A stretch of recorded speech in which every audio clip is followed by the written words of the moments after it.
जय हिंद प्यारे बच्चों, कैसे हैं आप सभी। उम्मीद करते हैं कि आप लोग सब अच्छे से होंगे और मन लगाकर पढ़ाई कर रहे होंगे। और कहीं ना कहीं प्यारे बच्चे आप अपने इंग्लिश क्लास का भी इंतजार कर रहे थे। यहाँ मेरे प्यारे बच्चों आपका इंतजार खत्म होता है। हम दीपक शर्मा एक बार तहे दिल से सारे प्यारे बच्चों का बहुत बहुत स्वागत करते हैं आपके अपने प्यारे से प्लेटफॉर्म पे, टारगेट बोर्ड पे। तो प्यारे बच्चे, जैसा कि आप सभी जानते हैं कि आज आपका इंग्लिश जो कि आपका एक लैंग्वेज है 10th क्लास में, और आज इस इंग्लिश लैंग्वेज का हम लोग बच्चे सिलेबस डिस्कशन करने जा रहे हैं। एकदम पूरी रणनीति हम लोग समझने वाले हैं कि कैसे हम लोग को पूरा एक साल अपना पूरा 100% एफर्ट लगा करके इंग्लिश को एकदम मैंडेटरी लैंग्वेज समझ करके, अपने मैंडेटरी सिलेबस समझ करके इसकी तैयारी में जुट जाना है। तो आज ये आपका इंट्रोडक्शन क्लास है।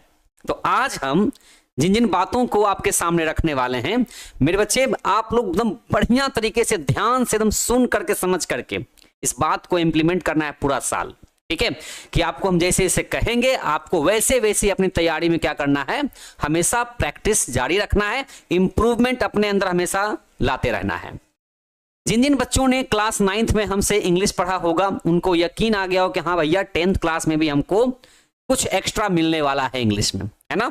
एक 9th लेवल था, आज हमारा 10th लेवल है। तो 10th लेवल आपका कैसा होना चाहिए इंग्लिश का, पूरा साल भर हम आपको क्या क्या पढ़ाने वाले हैं आज की इस क्लास में हम लोग डिस्कशन करने वाले हैं।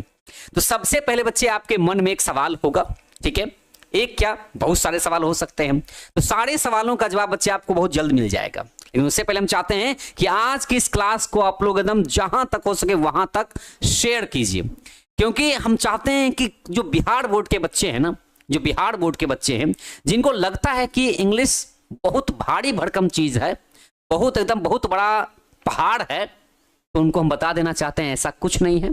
क्लास 10th में मार्कशीट में जब आपका रिजल्ट आएगा अगले साल, तो देखिएगा उस मार्कशीट में आपका इंग्लिश में भी मार्क्स एकदम ना ग्लिटरिंग करता हुआ दिखाई देगा, चमचमाता हुआ दिखाई देगा। जितने बच्चे सोच रहे हैं कि काश हमारा मैट्रिक एग्जाम में अंग्रेजी में अगर हमारा 60 नंबर भी आ जाए ना तो बहुत है, तो हम कहते हैं कि अगर आपने 60 नंबर का उम्मीद करके तैयारी किया करना चाहते हैं ना, तो अपने अंदर अपना 25-30 नंबर बढ़ा लीजिए उसको। आप अगर आपका लगता है कि आप हमारी क्षमता में 60 मार्क्स ले आएंगे पढ़ के, तो हम कह रहे हैं आपसे कि उस 60 मार्क्स को, है ना, 90+ में कैसे करना है ये हम आपको तरीका बताएंगे। ठीक है, तो बच्चे ज्यादा टाइम बर्बाद ना करते हम सीधे बात आते हैं, मुद्दे पर लेकर के आते हैं। ओके, तो एक प्यारा सा गुड मॉर्निंग आप सभी को। आई होप कि सारे बच्चे क्लास में जुड़ गए होंगे, और जितने बच्चे भी क्लास में जुड़े हुए हैं आप एक बार अपना अटेंडेंस लगा लीजिए, लाइक्स बटन पे हिट कीजिए, जल्दी से क्लास को लाइक कीजिए ताकि पता चले कितने बच्चे अभी एग्जैक्टली क्लास में जुड़े हुए हैं, है ना। और हम चाहते हैं कि आपके सिलेबस में जितने भी सब्जेक्ट्स हैं, Hindi, Urdu, SST, science, math, Sanskrit, इन सब पे आप पूरा फोकस रखिए, इन सब पे आप पूरा फोकस रखिए, लेकिन इंग्लिश को भी पढ़ना नहीं भूलिए, क्योंकि अगर आपकी मार्कशीट में अगर अच्छे मार्क्स दिखेंगे इंग्लिश में ना, तो आपको आगे जाकर के ना अपने लाइफ में, अपने करियर में आपको बहुत बहुत इसका हेल्प मिलने वाला होता है। लेकिन बहुत सारे बच्चे सोचते हैं कि नहीं, अंग्रेजी पढ़ के हम क्या ही कर लेंगे, है ना। तो जिन बच्चों को ये लगता है उनको बता देना चाहते हैं कि आप अंग्रेजी पढ़ के बहुत कुछ कर सकते हैं। अभी आपको लगता है ना कि भैया 10th में हमारा अभी कंपलसरी नहीं है, मेनली हमको 5 ही सब्जेक्ट पढ़ना चाहिए, बहुत लोग दिमाग देंगे आपको, लेकिन उस दिमाग में फंसना नहीं है बच्चे। जितना भी टाइम मिले आपको, हम कहते हैं आप मेरा 1 घंटा क्लास ही डेली करके देखिए ना, मार्क्स देखिएगा 90+ में आपका लिस्ट आएगा। फिर आपको यकीन होगा कि हाँ सर सही बात कह रहे थे, जिस दिन पहला क्लास लिए थे ना बिल्कुल सर ने सही बात कही थी कि ज्यादा टाइम नहीं देना है, डेली आप 1 घंटा ही टाइम मेरा दो, 1 घंटा आप क्लास अटेंड करो, और घर में जाकर के मात्र बाकी आप जितने सब्जेक्ट पे आप फोकस करते हैं कीजिए, उससे कोई दिक्कत नहीं है। बस 1 घंटा टाइम क्लास पे और मात्र 1 घंटा खाली घर पे, बस एक्स्ट्रा और कुछ नहीं। ठीक है, मतलब 1 घंटा क्लास वर्क करना है, 1 घंटा होमवर्क करना है, और कुछ भी नहीं करना, इतना में काफी है, इतना में काफी है। ठीक है, चलिए तो बच्चे अब हम करते हैं सिलेबस को डिस्कस करते हैं। ये हमारा जो पाठ्यक्रम, हमारा जो सिलेबस है ये, है ना, पूरे 1 साल के लिए है कि नहीं है, पूरा 1 साल हमको तैयारी करना है। और ऐसा नहीं कि जितने चैप्टर्स हैं उन सबको हमको 2 महीना में फिनिश करना है, ऐसा भी नहीं है, पूरा साल भर का कोर्स है, आराम आराम से तैयारी करेंगे। अब जानते हैं कि पूरी रणनीति है क्या। तो सबसे पहले आपके मन में एक सवाल उठेगा कि सर हमको कौन सी बुक पढ़नी है इस साल में, है ना, हमको कौन सी बुक पढ़नी है। तो सबसे पहले हम बुक की चर्चा कर लेते हैं। ठीक है, यहां देखिए, अभी आपके मन में सवाल उठेगा कि सर बुक कौन सी पढ़नी है, कौन सी बुक पढ़नी है, ग्रामर की कौन सी बुक अलग से हमको लेना पड़ेगा, या हमारा जो लिटरेचर पोर्शन की जो बुक है ना, कहानी वाले, कविता वाले, वो कौन सी बुक हमको पढ़ाई करनी है। ओके, तो बच्चे याद रखिएगा, आपके 10th क्लास में, जब आप क्लास 9th में थे ना, याद कीजिए, जब आप क्लास 9th में थे तो आपने वहां पर भी बुक पढ़ी थी ना, है ना, आपने वहां पर भी बुक पढ़ी थी। क्या पढ़ी थी आपने? पनोरमा नाम की आपने बुक पढ़ी थी, है ना, पनोरमा नाम की बुक आपने पढ़ी थी, ढेर सारी अच्छी उसमें कहानियां दी गई थी, है ना। और एक और बुक आपने पढ़ी थी, इंग्लिश रीडर्स के नाम से आपने बुक पढ़ी थी, इंग्लिश रीडर्स के नाम से आपने बुक पढ़ी थी। और ये दोनों पार्ट 1 था क्लास 9th में ना, ये दोनों बुक में क्या था, दोनों बुक का आपने पहला पार्ट पढ़ा था, पनोरमा पार्ट 1 और ये इंग्लिश रीडर्स पार्ट 1। बहुत सारे बच्चों को तो पता भी नहीं होगा, क्योंकि जिन बच्चों ने हमारे साथ क्लास अटेंड किया हो क्लास 9th में, उन्होंने दोनों बुक को पढ़ा होगा, पनोरमा पार्ट 1 और इंग्लिश रीडर्स। लेकिन जो बच्चे कहते हैं, जो बच्चे 9th क्लास में नहीं पढ़ पाए थे, उनको बता देना चाहते हैं कि 9th क्लास में यही दोनों बुक आपने पढ़ी होगी, ठीक है। और जब बात करते हैं हम क्लास 10th की, जब हम बात करते हैं क्लास 10th की, है ना, तो इसी बुक का क्या कर दिया गया है बच्चे, सेम बुक का नाम है पनोरमा, लेकिन क्लास 10th में इसी बुक को पार्ट 2 के नाम से जाना जाता है। क्लास 10th में मतलब इस साल आपको पढ़ना है कौन कौन सी बुक, पनोरमा पढ़नी है और इंग्लिश रीडर्स पढ़ना है, लेकिन पार्ट 1 नहीं, इसका अगला वर्जन मतलब पार्ट 2 आपको पढ़ाई करनी है, ठीक है। अब यहां देखिए बच्चे, हम आपको सीधे बुक का फोटो दिखाते हैं, ये देखिए, ये है आपका बुक पनोरमा पार्ट 2, देखिए यहां पर लिखा हुआ है पार्ट 2 लिखा हुआ है ये, ठीक है, क्या है, पार्ट 2 है, क्लास 10th है, पनोरमा पार्ट 2, क्योंकि पनोरमा पार्ट 1 आपने क्लास 9th में पढ़ लिया था, ठीक है।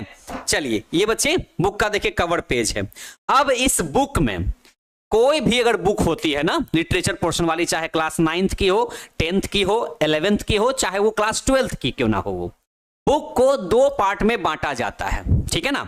अब देखिए, इस बुक को 2 पार्ट में बांटा गया है, कौन कौन से पार्ट में बांटा जाएगा, तो एक पार्ट यहां निकल के आएगा, कौन सा सेक्शन, प्रोज सेक्शन आएगा, और दूसरा आएगा पोएट्री सेक्शन। क्या आएगा बच्चे, पोएट्री सेक्शन आएगा। प्रोज मतलब हो गया आपका गद्य खंड हो गया, है ना, और ये आपका हो गया पद खंड हो गया आपका, ठीक है। मतलब इस वाले पार्ट में आपकी क्या आएगी, कविताएं आएंगी, है ना, और इस वाले पार्ट में गद्य खंड वाले में प्रो सेक्शन में आपका स्टोरी भी हो सकता है, कहानी हो सकता है, उसमें लिखा हुआ एस्से हो सकता है ना।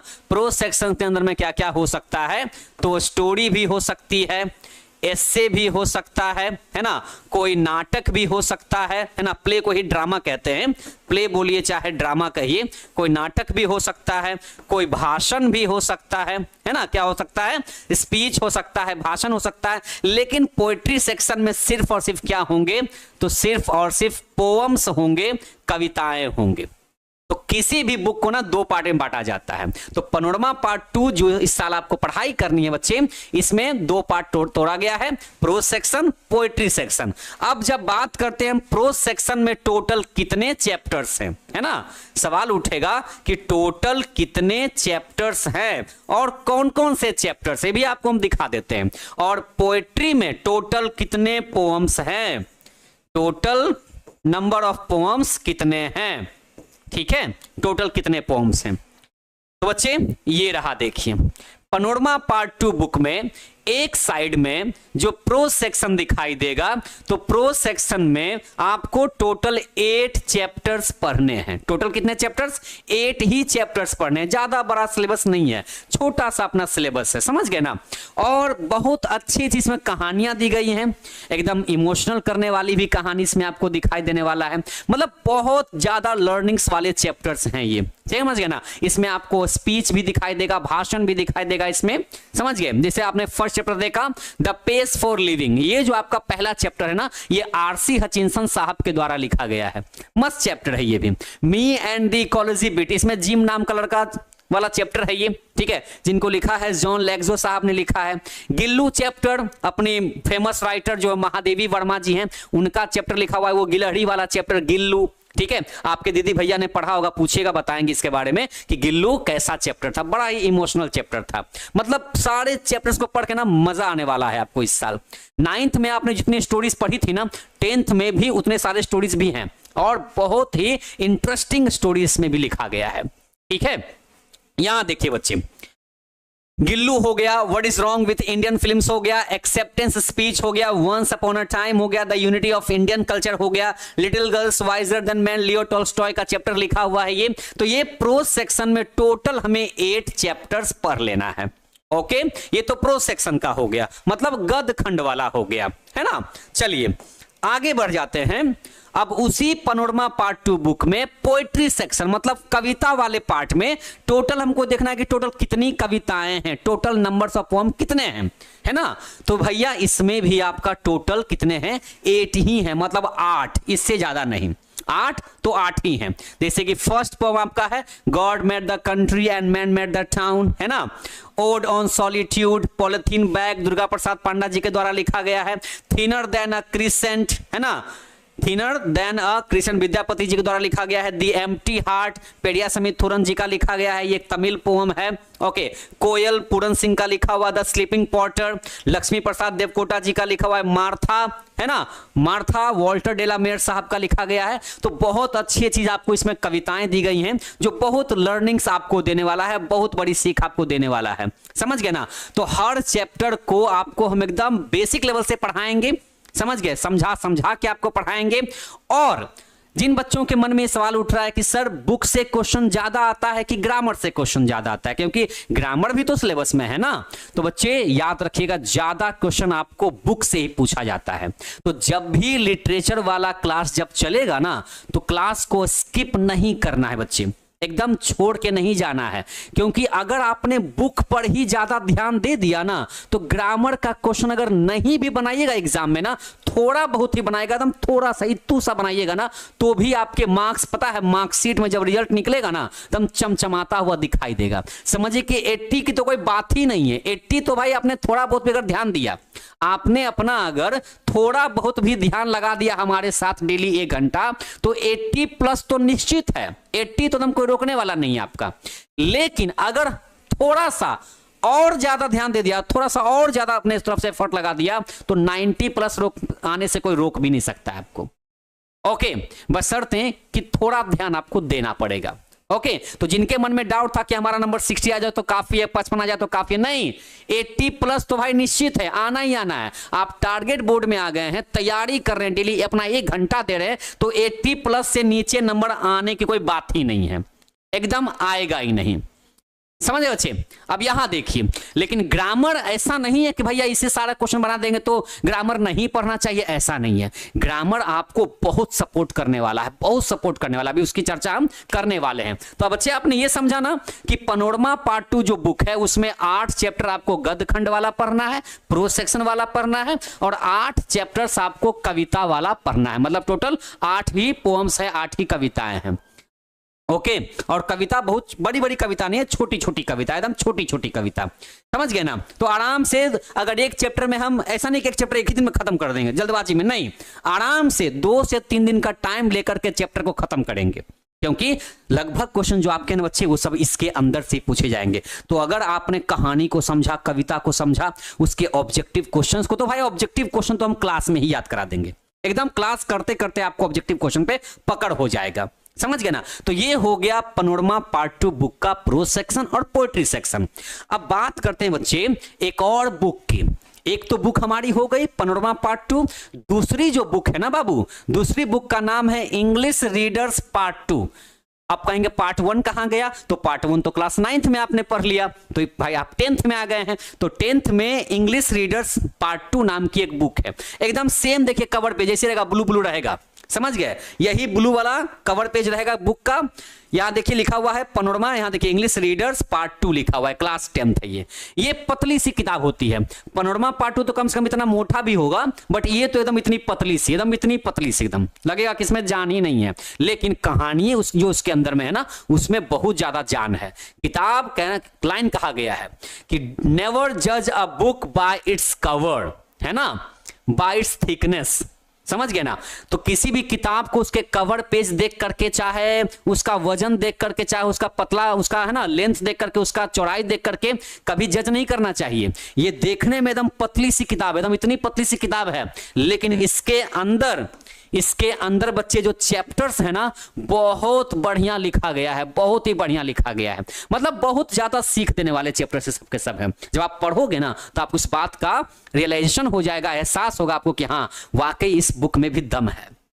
अब देखिए इंग्लिश रीडर्स पार्ट 2 में कौन कौन से चैप्टर्स हैं। अब आप कहेंगे सर आपने कहा कि हर बुक में कम से कम 2 पार्ट होते हैं, प्रोज सेक्शन, पोएट्री सेक्शन, है ना, गद्य खंड और पद खंड होते हैं। तो 15वां पार्ट 2 का तो चलो ठीक है, पता चल गया, दोनों में 8 चैप्टर्स हैं। लेकिन इसमें भी क्या ऐसा होने वाला है? तो नहीं बच्चे, इंग्लिश रीडर्स में ना ओनली इसमें आपको सिर्फ, इसमें क्या दिखाई देगा, इसमें आपको सिर्फ प्रोज सेक्शन ही मिलेगा, इसमें आपको सिर्फ प्रोज मिलेगा। इस बुक में आपको पोएट्री नहीं मिलेगा, समझ गए ना। इस बुक में कविताएं नहीं रहेंगी। इसका मतलब कि क्लास 10th में हमको टोटल कितनी कविताएं पढ़नी है? तो ओनली 8, मतलब 8 से ज्यादा नहीं पढ़ना है। और ये जो पतली दुबली जो किताब दिख रही है ना, इसमें तो ऐसी ऐसी कहानी है ना कि पढ़ोगे जब आप ना तो एकदम भावुक हो जाओगे, समझ गए। तो हम आपको पढ़ के बताएंगे क्लास में और आप सुन करके भावुक हो जाइएगा, इस बात की गारंटी है। ओके, तो यहां देखिए चैप्टर का नाम जैसे हो गया, देखिए जनवरी नाइट, याद होगा पूस की रात वाली कहानी, मुंशी प्रेमचंद जी के द्वारा लिखा गया। Allergy doctor Rana SP Singh के द्वारा लिखा गया है। द बेट है ना एंटन चेकअप का है ये। क्वालिटी आपका जैसे हो गया है ना, जॉन गेल्सवर्दी का लिखा हुआ सन एंड मून है ना लिखा हुआ चैप्टर है ये। टू होराइजन्स है। लव डिफाइल्ड है ना, ये तो पटना वाली कहानी है ये तो अपने पटना वाले गिरधर झा की कहानी है ये, है ना, लव स्टोरी है ये, लव डिफाइल्ड। तो ये सारे चैप्टर्स बच्चे आपको इंग्लिश रीडर्स में मिल जाएंगे। और हाँ, ऐसा नहीं कि कोई एक चैप्टर भी छोड़ने लायक है, कोई एक चैप्टर छोड़ने लायक नहीं है, सब के सब पढ़ने लायक है। और एग्जाम से तो भाई पहले आपका सिलेबस कंप्लीट टाइम पे हो ही चुका रहेगा, समझ गए। दोनों बुक एकदम टाइम पर कंप्लीट हो चुका रहेगा, तो आपको टेंशन भी नहीं लेना है। ओके, हाँ, ग्रामर नहीं जानते हैं सर, घबराने वाली बात ही नहीं है। हम ग्रामर के आपको उस चैप्टर पे ज्यादा फोकस करेंगे जो आपको एग्जाम में हेल्प कर दे, समझ गए, और एग्जाम के बाद भी आपको हेल्प करता नजर आए। हम चैप्टर को, ग्रामर को उसी ढंग से पढ़ाएंगे आपको हम, समझ गए ना। तो ये रही बच्चे बुक की बात, ये तो हमने बुक की बात कर लिया। एक हमने 15वां पार्ट 2 बुक की बात कर लिया, जिसमें 8 चैप्टर प्रोज सेक्शन से हैं और 8 चैप्टर पोएट्री सेक्शन से हैं। फिर हमने दूसरी बुक की बात कर ली, इंग्लिश रीडर्स पार्ट 2, जिसमें टोटल 7 चैप्टर्स हैं। तो अगर हम कहें कि हमारे पूरे एक साल में कितना चैप्टर्स हमको पढ़ लेना है, तो बुक में टोटल देखिए कितने हो गए, 8 8 16 हो गए, और 16 और 7 इधर, तो 16 4 20 हो गए, 20 3 टोटल 23 चैप्टर। मतलब टोटल चैप्टर्स, टोटल अगर हम बात करें चैप्टर्स की, तो टोटल हमारे पास हो गए 23। मतलब पूरा एक साल के अंदर में हमको 23 चैप्टर पढ़ना है, जहां से क्वेश्चंस पूछे जाएंगे। इससे बाहर कुछ नहीं पूछा जाएगा, ठीक है। अभी लग रहा होगा सर 23 चैप्टर से इतना बड़ा पहाड़ आपने बता दिया पहले दिन में ही।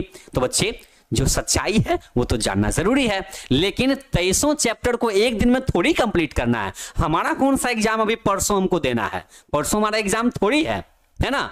लेकिन उसकी तैयारी के लिए हमको अभी से लगना चाहिए, अभी से हमको लगना पड़ेगा, है ना। चलिए, तो बच्चे ये आपका हो गया, बुक वाली बात हो गई। अब हम बात करते हैं किसकी, हाँ, अपना नन्हा सा मुन्ना सा प्यारा सा चैप्टर ग्रामर की बात करते हैं, ग्रामर की बात करते हैं, है ना।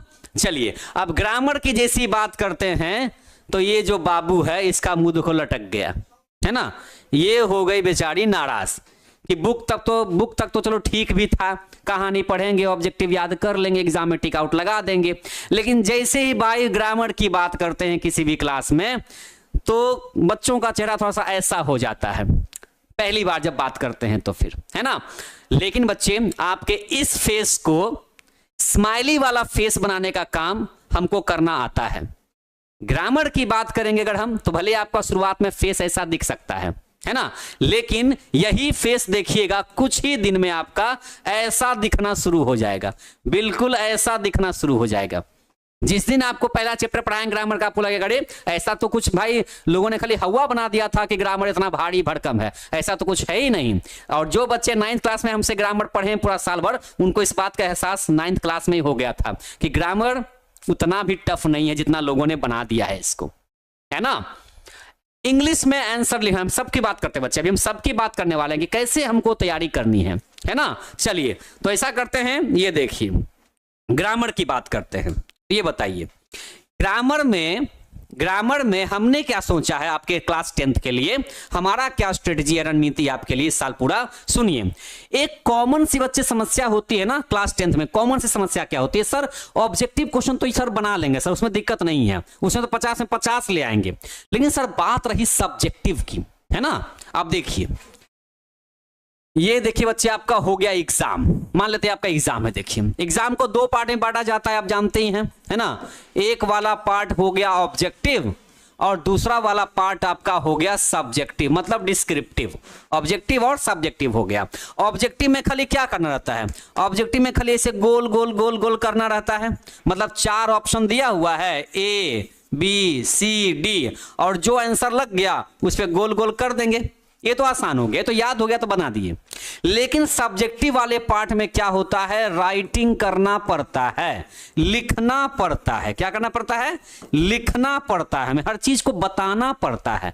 तो बताने वाले में ना जो जो इंपॉर्टेंट चीजें हैं उसकी बात करते हैं कि ऐसा हमको क्या क्या लिखना पड़ता है। तो देखिए लिखने वाले में तो कंफर्म है कि आपको लेटर लिखने आना चाहिए या आपको एप्लीकेशन लिखने आना चाहिए, है ना। ये तो आपको आना ही चाहिए, नहीं तो पता चला कि 10th पास आउट हो गए, कॉलेज जाने लायक हो गया, है ना, बच्चा स्कूल से निकल करके कॉलेज जाने लायक हो गया, उसे पूछा गया कि भैया वो लेटर लिख के दिखाओ, तो कहता हम तो नहीं जानते हैं, हम तो नहीं जानते हैं ऐसा, तो शोभा तो देगा नहीं, है ना, नहीं देगा शोभा। तो हमको क्या करना है, क्लास 10th में ही अपना सब्जेक्टिव के हिसाब से अपना लेटर राइटिंग और अपना एप्लीकेशन राइटिंग हमको लिखने आना चाहिए, ठीक है ना, ठीक है, कोई दिक्कत नहीं। अच्छा ये तो चलो भाई बड़ा आसान तरीका, ये आपको टफ लग रहा होगा बट इतना टफ है नहीं, बहुत ही आसान है, समझ गए। मुश्किल से क्या है, ये 1 से 2 दिन का खेला है, मुश्किल से 1 से 2 दिन का खेला, ज्यादा भी नहीं। अब दूसरा सुनिए, ये तो सिखा देंगे आपको हम लेटर राइटिंग एप्लीकेशन, ऐसा आपको तरीका बताएंगे ना कि हम आपको एक तरीका बताएंगे लेटर लिखने का, उससे आप ना जाने 5-6 तरह का लेटर लिखना सीख जाइएगा। चाहे वो बैंक वाले को देना हो लेटर, है ना, कि बैंक में एटीएम कार्ड हमारा क्रश हो गया, टूट गया, भुला गया, लेटर लिखना है, तो कोई भी ऑफिस में आप लेटर लिखने के लिए आप रेडी हो जाइएगा, समझ गए। कोई ब्लॉक में लेटर लिखना हो, चाहे 5 दिन का छुट्टी लेना हो, एसएलसी लेना हो, सीएलसी लेना, कुछ भी करवाना हो, उसके लिए आपको एप्लीकेशन लिखना, लेटर लिखना आपको सिखा दिया जाएगा क्लास 10th में ही, ओके। अब उसके बाद देखिए बात रही बच्चे, सबसे बड़ा प्रॉब्लम होता है क्या कि जिस बच्चे को जब लेटर एप्लीकेशन लिखने में जब दिक्कत होगी तो पक्का है कि एस्से लिखने में तो ज्यादा ही प्रॉब्लम होगा, नहीं एस्से लिखने में तो ज्यादा ही प्रॉब्लम झेलना पड़ेगा, है कि नहीं है। तो एस्से लिखने के लिए प्यारे बच्चे आपको शुरू से ही प्रैक्टिस करना पड़ेगा, हमारे साथ चल करके शुरू से ही, समझ गए। कॉमन सा क्वेश्चन बच्चे के मन में क्या उठता है कि सर ये सब ठीक ठाक है, चलो सब सारी बात आपकी मान लेते हैं, लेकिन सर एग्जाम में लिखना तो हम ही को है ना, आखिर आप तो सर लिखने हमारे बदले आइएगा नहीं एग्जाम में, हम ही को लिखना है ना। सर आप जो क्वेश्चन बताते हैं वो क्वेश्चन का मतलब समझ जाते हैं, लेकिन जब उसका आंसर लिखने बैठते हैं तो हिंदी में लिख देंगे समझ के, लेकिन अंग्रेजी में कैसे लिखें सर, ये तो सबसे बड़ा मुद्दा है हमारे लिए। तो बच्चे ये जो प्रॉब्लम है ना, ये एक बहुत ही सॉलम प्रॉब्लम है, ये गंभीर समस्या है, ये उन सारे स्टूडेंट्स के लिए, खाली आपके लिए नहीं है, ये क्लास 9th 10th हो, 11th हो, चाहे 12th हो, ये 12th वाले बच्चों का भी दिक्कत है कि सर सब कुछ समझ जाते हैं, जानते हैं कि क्वेश्चन में क्या पूछ रहा है, बट उसको how to express in English यही तो करने नहीं आता है सर, अंग्रेजी में खुद से लिखने नहीं आता है सर। तो बच्चे उसका एक तरीका हम करेंगे, पता है क्या, हम पूरा ना ग्रामर में ना, ग्रामर जब आपका क्लास चलाएंगे ना तो आपके लिए हम एक ट्रांसलेशन सीरीज लेके आएंगे, ट्रांसलेशन का एक सीरीज लेकर के आएंगे, ठीक है ना, ट्रांसलेशन का एक सीरीज लेकर के आएंगे, मतलब ट्रांसलेशन पे हम ज्यादा फोकस करेंगे इस साल। अब आप कहेंगे सर इससे क्या हो जाएगा, इससे क्या हो जाएगा, तो बच्चे इसका सबसे बड़ा फायदा ये होगा ना कि ट्रांसलेशन आपको क्या सिखा देगा कि अपनी हिंदी वाली बात को अंग्रेजी में कैसे करके लिखें, कैसे बयां करें, ये आपको ट्रांसलेशन ही सिखा सकता है और कोई नहीं सिखा सकता है। आप चाहे कितना भी noun, pronoun, adjective, verb, adverb, preposition, conjunction, interjection, subject, verb, agreements, फलाना ढिमकाना सब सीख जाइए, लेकिन कैसे उसको बयां कीजिएगा हिंदी में तो करना आपको आता है, लेकिन उसी बात को अंग्रेजी में कैसे कर पाइएगा? तो इसके लिए चाहिए स्ट्रक्चर्स, रूल्स। तो वो कौन सिखाएगा? तो वो हमारा ये वाला चैप्टर सिखाएगा, ट्रांसलेशन। इसको बेसिक से स्टार्ट करेंगे और एडवांस लेवल तक जाएंगे। ग्रामर में हम ज्यादा काम 10th क्लास में ना, हम इसी पे ज्यादा काम करेंगे, इसी पे ज्यादा काम करेंगे। अब बच्चा उछल के पूछेगा, सर टेंस कहां गया, एक्टिव पैसिव कहां गया, नरेशन कहां गया, प्रीपोजिशन कहां गया? घबराना नहीं है, सब चलेगा, थोड़ा थोड़ा पे सब चलता रहेगा, लेकिन आपका मेन फोकस ट्रांसलेशन होना चाहिए, क्योंकि वही वो सिखाएगा। जैसे मान लीजिए आपको एक लाइन लिखना है, एक लाइन लिखना है कि बिहार में हिंदी बोली जाती है, तो ये आपका मान लीजिए आंसर रहा। एक लाइन में आपका एक आंसर है कि बिहार में हिंदी बोली जाती है। अब आप जान रहे हैं कि इसको हिंदी में लिख सकते हैं, लेकिन एग्जाम में तो अंग्रेजी में लिखना है, तो इसको अंग्रेजी में कैसे बोलें? तो अच्छा कैसे लिखें? पहले बिहार लिख दें कि पहले हिंदी लिख दें कि पहले बोलना क्या लिखें? तो जो मन में हिंदी आ रहा है उसको अंग्रेजी में कैसे बयां करें? इसके लिए ही तो ट्रांसलेशन सीखना है ना, कि बिहार में हिंदी बोली जाती है, Hindi is spoken in Bihar, ऐसे करके, है ना। मुझे पढ़ाया जाता है, आई एम टॉट डेली, मुझे कुछ भी दिखाई नहीं दे रहा, I can't see hear anything, ऐसे ना। तो इसके लिए बच्चे हमको ट्रांसलेशन ही बहुत ज्यादा काम आने वाला है। तो हम बेसिक से ट्रांसलेशन स्टार्ट करेंगे, एकदम बेसिक से, समझिए कि एकदम है हूं हो वाला से। जैसे यह आम है, दिस इज अ मैंगो, तुम बीमार हो, यू आर इल, मतलब यहां से बेसिक बोलने का मतलब इज आर एम के यूज से एकदम एडवांस लेवल तक का। जैसे मैं चाय पीने का शौकीन हूं, I am fond of taking tea, मतलब एडवांस लेवल तक का आपको अंग्रेजी हम यहां पर ट्रांसलेशन की सीरीज से पहुंचाएंगे आपको हम, क्योंकि यही वो चीजें हैं जो आपको ज्यादा काम आने वाला है एग्जाम में। तो जब आपका ट्रांसलेशन मजबूत हो जाएगा ना, तो किसी भी हिंदी बात को आप ना एकदम चुटकी में अंग्रेजी में कन्वर्ट कर सकते हैं। और यही तो स्टूडेंट का सबसे बड़ी भारी समस्या है कि उसको हिंदी से अंग्रेजी करना जब तक नहीं आएगा, तो अपने मन से वो आंसर कैसे लिखेगा एग्जाम में? ये बताइए, जितने बच्चे भी क्लास में जुड़े हुए हैं, क्या अभी हमने जिस समस्या की चर्चा की, जिस प्रॉब्लम को हमने बताया, क्या ये प्रॉब्लम सारे स्टूडेंट्स का नहीं होता है क्या? एक बार अपना कमेंट कीजिए बच्चे कि अभी हमने आपके सामने जो समस्या रखी ये वाली, कि अपने मन से हम अंग्रेजी में नहीं लिख पाते हैं, हिंदी वाली बात को अंग्रेजी में नहीं लिख पाते हैं, क्या ये कॉमन प्रॉब्लम है कि नहीं है? ये क्या ये उन बच्चों को फेस करना पड़ता है कि नहीं करना पड़ता है? बताइए, हाँ जल्दी बताइए। पहले हम आपके कमेंट का वेट कर रहे हैं, फिर हम आगे बढ़ते हैं फिर नेक्स्ट टॉपिक पर, है ना। बिल्कुल ये प्रॉब्लम है कि नहीं है? बिल्कुल ये वाली प्रॉब्लम है। तो इसलिए बच्चे आपसे हम कह रहे हैं कि ग्रामर का आपका टेंस, जो भी आप जानते हैं टेंस है, एक्टिव पैसिव मतलब वॉइस, नरेशन, जो भी आपके चैप्टर में लिख के बता देते हैं। ट्रांसलेशन तो आपको मजबूत करेगा कि आपके सब्जेक्टिव वाले पार्ट को मजबूत करेगा।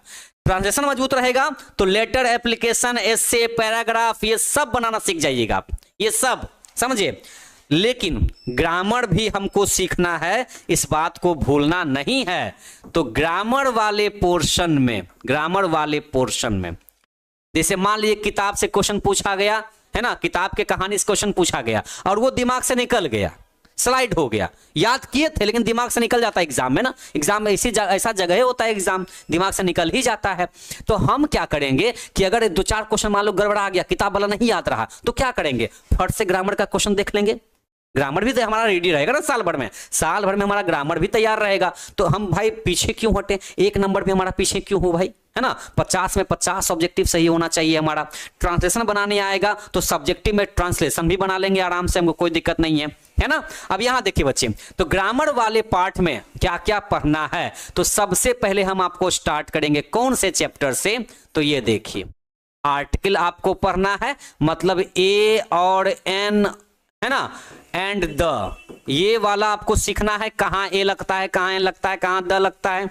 आर्टिकल हो गया, देखिए सब्जेक्ट वर्ब एग्रीमेंट हो गया, सब्जेक्ट वर्ब एग्रीमेंट हो गया, वही चैप्टर जिसमें पता चलता है कि कैसा सब्जेक्ट रहता है, कैसा वर्ब लगता है ना।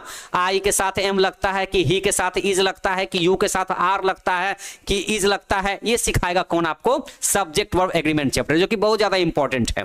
ठीक है, फिर देखिए आपका चैप्टर आएगा वॉइस आ जाएगा, क्या आ जाएगा? वॉइस आ जाएगा, जिसको हम लोग कहते हैं ना active into passive. Question active में होता है और उसको पैसिव में बदलना होता है। है ना। ये वाला चैप्टर जानते हैं, बड़ा मजा आता है बनाने में। और फिर बच्चे आपका चैप्टर देखिए नरेशन आपका हो जाता है। क्या है? नरेशन आपका चैप्टर होता है, जिसमें हम लोग समझते हैं ना direct into indirect speech, direct into indirect speech वाला ये चैप्टर होता है। जानते हैं ना, ये जानते हैं आप लोग। अब यहां देखिए 5वां चैप्टर प्रीपोजिशन। क्या है? ग्रामर जब पढ़िएगा ना, समझते हैं ना, प्रीपोजिशन चैप्टर, इसमें आपको समझते हैं, इसमें हम लोग इन यूज करते हैं, एट यूज करते हैं, ऑन यूज करते हैं, बाय यूज करते हैं, इन सब का हम लोग यूज करना सीखते हैं। तो बच्चे मोटा मोटी आपको यही वाले चैप्टर्स पढ़ के जाना है। ग्रामर में ना ज्यादा चैप्टर पढ़ के नहीं जाना है, लेकिन जो भी पढ़ के जाइएगा ना ये आपको हेल्प करेगा ऑब्जेक्टिव में भी और सब्जेक्टिव में भी। तो आप कहेंगे सर ऑब्जेक्टिव तो चलो ठीक है हेल्प करेगा, ग्रामर से क्वेश्चन रहेगा, सब्जेक्टिव में हमको हेल्प कैसे करेगा ये? तो बच्चे सुनिए, ध्यान सुनिएगा जो बोल रहे हैं। देखिए आपको अपनी हिंदी वाली बात को अंग्रेजी में कन्वर्ट करना सीखना है, तो उसके लिए ट्रांसलेशन है, उसके लिए ट्रांसलेशन है। लेकिन ट्रांसलेशन में हर एक वर्ड कैसे कैसे लिखना है तो उसके लिए क्या सिखाएगा? उसके लिए आपको देखिए ग्रामर सिखाएगा कि हाँ कहाँ पे इन लगता है, किसके आगे एट लगता है ना, कौन से सब्जेक्ट के साथ कौन सा वर्ब लगता है, ये सब तो मोटा मोटी आपको ग्रामर ही सिखा सकता है और कोई नहीं सिखा सकता है। बात मेरी समझ रहे हैं ना। तो इसीलिए ग्रामर का ज्यादा चैप्टर हम नहीं बोल रहे हैं, बस यही 5 चैप्टर आप खाली पढ़ के जाइए ना, इनफ है आपके लिए, अच्छा खासा नंबर आप उठा के आइएगा। ठीक है सर बारिश हो रही है, अरे बारिश हो रही है, तूफान भी आ रहा है, सब होता रहेगा, सब होता रहेगा। मौसम सुधरने वाला नहीं है, उसका हर साल का नौटंकी है ये। लेकिन आप सुधरिए, आप सुधरिए, आप बहाना बनाना बंद कीजिए। सबसे पहले कोई बहाना नहीं, समझ गए ना। इस साल आपने देखा ना कि टॉपर्स बनने पर क्या सम्मान मिलता है ना। टॉपर्स बनने पर सोचिए क्या सम्मान मिलता है वो, ठीक है। और ये सम्मान आपको तो मिलता ही है, सम्मान उन टीचर्स को भी मिलता है आपके टॉपर्स बनने। सोचिए अगर आप ये सोच करके पढ़ाई कीजिएगा कि हमको टॉपर बनना है, I have to be the toppers of this year, तो सोचिए ये सम्मान खाली आपके लिए नहीं है, ये सम्मान आपके माता पिता के लिए है, ये सम्मान आपके उन टीचर्स के लिए है जो आपको साल भर मेहनत करके पढ़ाते हैं। तो अगर आपको लगता है कि भैया हर वक्त बहाना बनाने से काम चल जाएगा, तो बच्चे बहाना नहीं बनाना है, इस साल एकदम तैयारी करना है। आपके पास जितने भी सब्जेक्ट हैं उन सब पे फोकस कीजिए, लेकिन 1 घंटा आपकी लाइफ का हम मांग रहे हैं। 1 घंटा आपको डेली क्लास अटेंड करना है, 1 घंटा खाली बस घर पे होमवर्क बनाना है, ठीक है। बाकी जिम्मेदारी हमारी है आपको अच्छे नंबर दिलाने की, समझ गए ना। क्योंकि कहते हैं ना कि कोई पुरानी कहावत है, क्या बोलते हैं कि takes a two to clap. मतलब क्या होता है कि ताली एक हाथ से कभी नहीं बजती है, ताली दोनों हाथ से बजती है। तो आप एक हाथ हैं और हम लोग दूसरा हाथ हैं, तब जो जब दोनों मिलेंगे ना तो गजब का साउंड आएगा, एकदम गजब का साउंड आएगा ऐसे करके। लेकिन एक से एक हाथ को ऐसे से हम कितना भी फ्लैप कर ले, इससे आवाज नहीं आएगी, है ना। हम चाहे कितना भी चिल्ला चिल्ला के पढ़ा दें आपको, आपने नहीं ध्यान दिया तो कोई आवाज नहीं आएगी, कोई शोर नहीं आएगा। और सफलता शोर मचाएगी, बशर्ते कि आप साल भर हमारे साथ लग करके जुड़ करके मेहनत करके पढ़ाई कीजिएगा, है ना। चलिए एकदम उसी यात्रा पे हम लोग को निकल जाना है, एकदम टॉपर वाली यात्रा पर। दिखा देना है कि बिहार बोर्ड के बच्चों का अंग्रेजी कमजोर नहीं है, समझ गए। लोगों ने खाली अफवाहें उड़ा दिया है कि बिहार बोर्ड के बच्चों का अंग्रेजी कमजोर है, नहीं। साल भर के अंदर में अपने अंग्रेजी को मजबूत किया जा सकता है।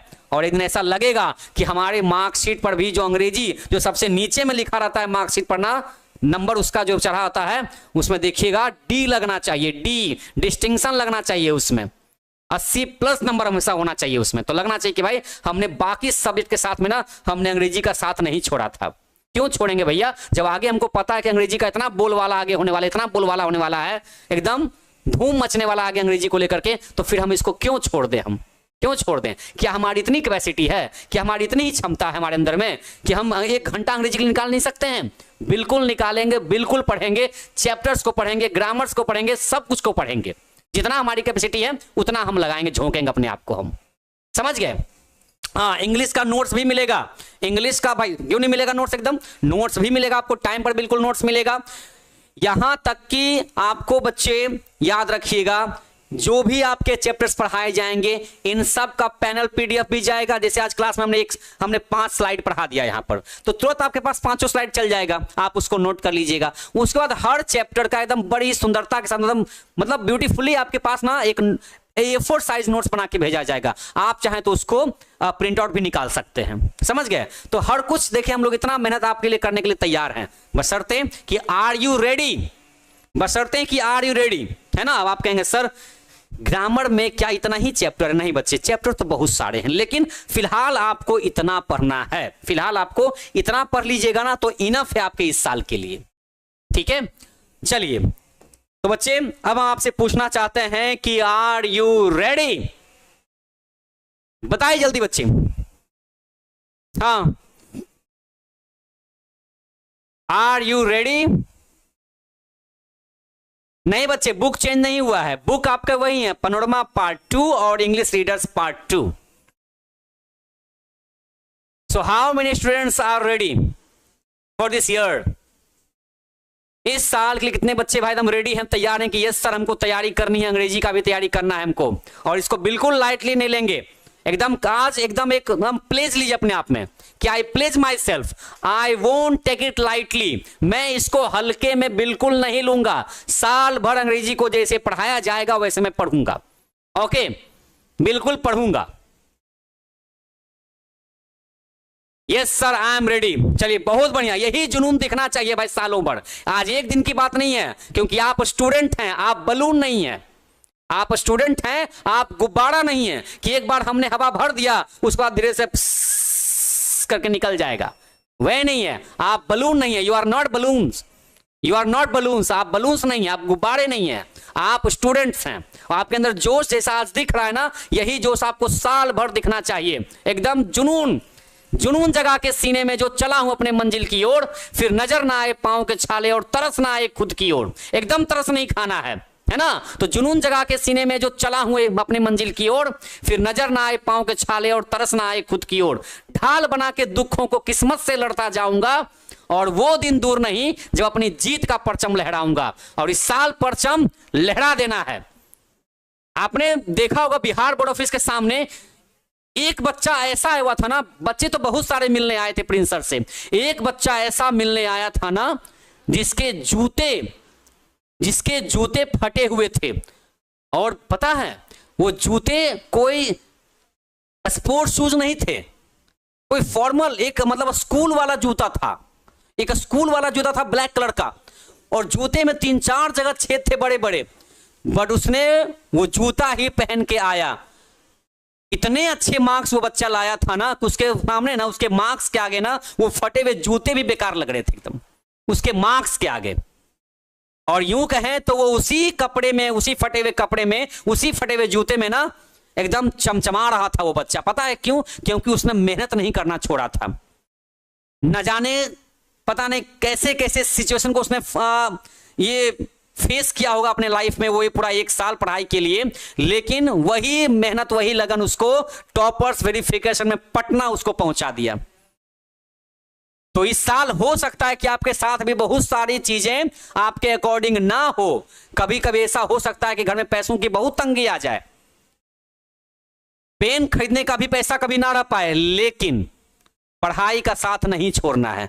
कुछ भी हो जाए पढ़ाई का साथ नहीं छोड़ना है, तो बस नहीं छोड़ना है।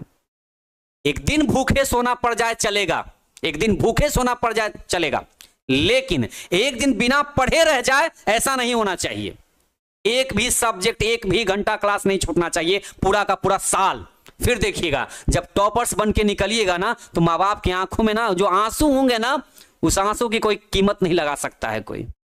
तो इसलिए बच्चे एकदम यही जोश के साथ साल भर पढ़ाई करनी है। दिखाना है कि शिक्षा में वो ताकत है, शिक्षा वो शेरनी का दूध है जो जितना ज्यादा पिएगा ना उतना ज्यादा जोर से दहाड़ेगा। तो देखते हैं कि आप कितना दहाड़ते हैं इस साल। वेट है आपके, वेट करेंगे आपका हम बिहार बोर्ड ऑफिस के सामने अगले साल। उम्मीद करेंगे कि आपके घर पे पहुंचे मिठाई लेकर के, टॉपर्स के मुंह पे हाथ से मिठाई खिलाने के लिए। तो देखते हैं कि आप कितना दहाड़ते हैं इस साल, क्योंकि हम तो दहाड़ेंगे ही। देखना कि आप हमारे साथ भी कितना दहाड़ते हैं। ओके तो बच्चे जल्द ही आपका क्लास अब स्टार्ट होने वाला है। आज इंट्रोडक्शन हमने आपको करा दिया है चैप्टर्स के साथ, ग्रामर के साथ, लेकिन जो भी चैप्टर स्टार्ट होगा आपका वो नेक्स्ट डे से स्टार्ट हो जाएगा। ठीक है, तो मिलते हैं बच्चे हम सीधे अब नेक्स्ट क्लास में। तब तक के लिए आप हंसते रहिए, मुस्कुराते रहिए और अपनी परेशानियों से लड़ते रहिए और पढ़ाई का साथ नहीं छोड़िए, पढ़ाई करते रहिए। ठीक है बच्चे, तब तक के लिए जय हिंद।